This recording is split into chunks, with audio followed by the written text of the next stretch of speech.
మీరు సిద్ధంగా ఉండండి. థ్యాంక్ యూ సో మచ్ అమ్మా. ఈ విషయం మీ ఇంట్లో అందరితో చెప్పియామని, ముఖ్యంగా అదితితో చెప్పు. అలాగేనమ్మా. Problem solve baby. మనం ఎప్పటి నుంచో ఎదురు చూస్తున్న హ్యాపీ మూమెంట్ వచ్చేసింది. ఆ అహల్య ఇంటి నుంచి వెళ్ళిపోయింది. నీకు గౌతమ్కి మధ్య అడ్డు కూడా తొలగిపోయింది. ఇక నువ్వు గౌతమ్తో పెళ్లి పెట్టి లెక్కబోతున్నావు. ఏంటి బేబీ, నేను ఇంత ఎక్సైటెడ్గా ఉంటుంటే నువ్వు కొంచెం కూడా హ్యాపీగా లేవు? అహల్య ఇంట్లోంచి వెళ్ళిపోవడం నీకు సంతోషంగా లేదా? అది వెళ్ళిపోవడం నాకు చాలా ఆనందంగా ఉంది మామ్. కానీ అది చాలా సార్లు వెళ్ళిపోయింది. గౌతమ్ మళ్ళీ వెనక్కి తీసుకొచ్చాడు.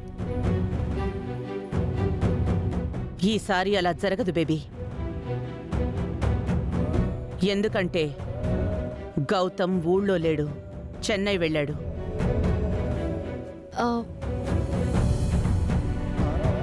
అదే నాకు డౌట్గా ఉంది మామ్.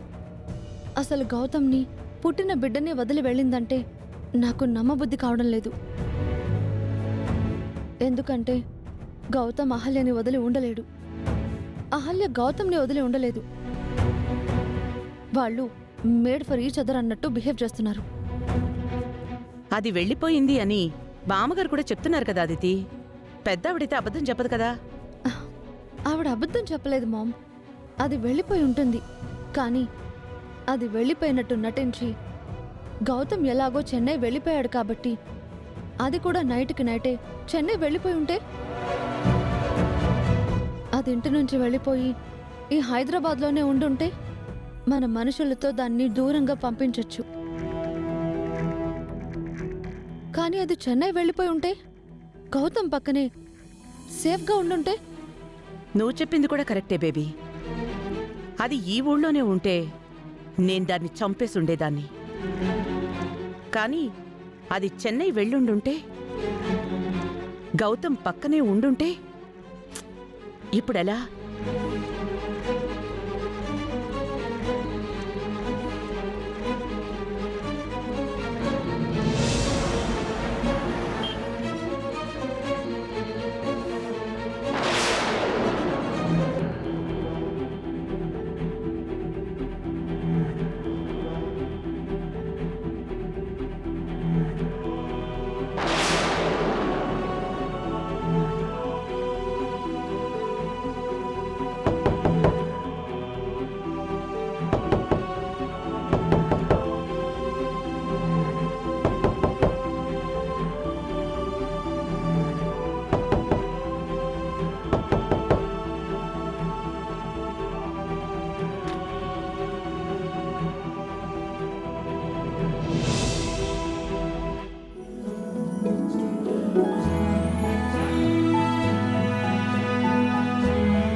అహల్య గారు, మీరా?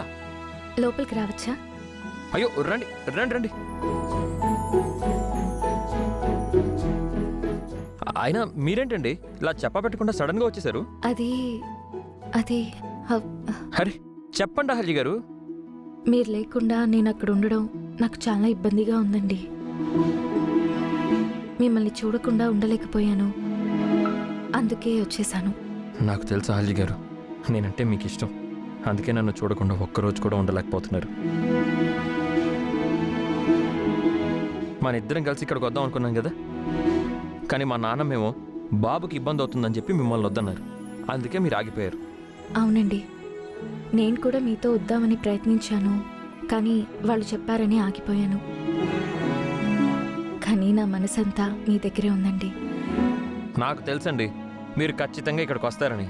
నా మనసు కనిపించింది, నేను అనుకున్నట్టుగానే జరిగింది. అవునండి, మీరు ఒకలే వచ్చారేంటి? బాబుని తీసుకొని రాలేదా? లేదండి, బాబుని మీ అమ్మగారి దగ్గరే వదిలిపెట్టొచ్చాను. మీ అమ్మగారు బాబుని చూసుకుంటానన్నారు. మీరు నమ్ముతారో లేదో, నేను ఇప్పటివరకు మీ గురించి ఆలోచిస్తున్నానండి. మిమ్మల్నే తలుచుకుంటూ ఉన్నాను. అంతలోనే మీరు వచ్చేసారు. నాకు రావాలనిపించిందండి, అందుకే ఆగలేకపోయి మీ దగ్గరకు వచ్చేసాను. చాలా థ్యాంక్స్. నాకు ఇక్కడ ఒంటరిగా ఉండాలని లేదు. మీరు వచ్చినందుకు థ్యాంక్ యూ సో మచ్. మీరు వచ్చి చాలా మంచి పని చేశారు. మీరుంటే నాకు చాలా ధైర్యంగా ఉంటుందండి. కాన్ఫరెన్స్ అయిపోగానే మనిద్దరం కలిసి చెన్నై మొత్తం తిరిగేద్దాం, ఇంటికి వెళ్ళిపోదాం. సరేనండి.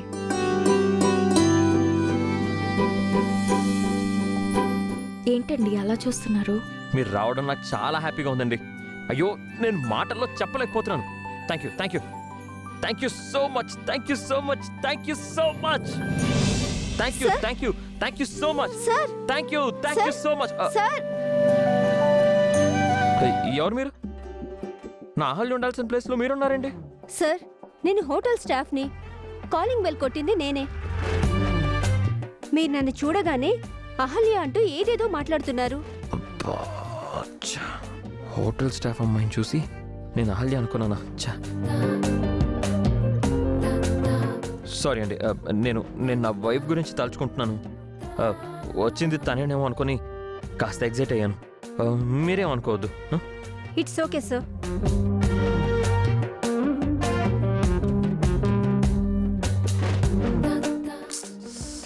అబ్బా, రే గౌతమ్, ఏంట్రా నువ్వు?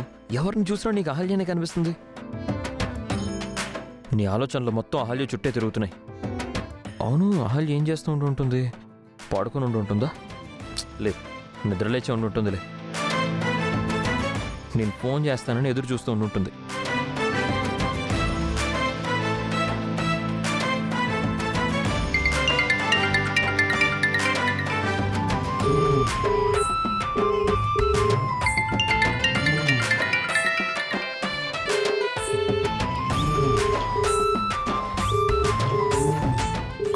కమాన్ అహల్య, లిఫ్ట్ చేయి.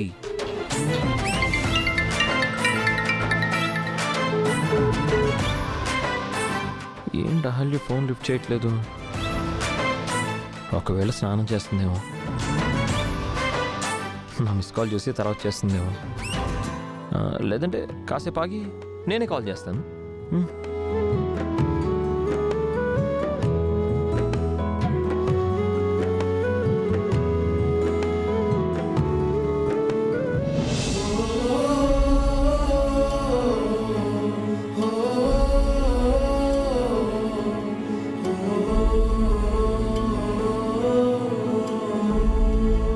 నీ మెళ్ళో ఆ మంగళసూత్రం తీసి ఇక్కడ పెట్టేసి వెళ్ళిపో. మర్యాదగా అక్కడ తీసి పెట్టు, లేదంటే నేనే తెచ్చేస్తాను.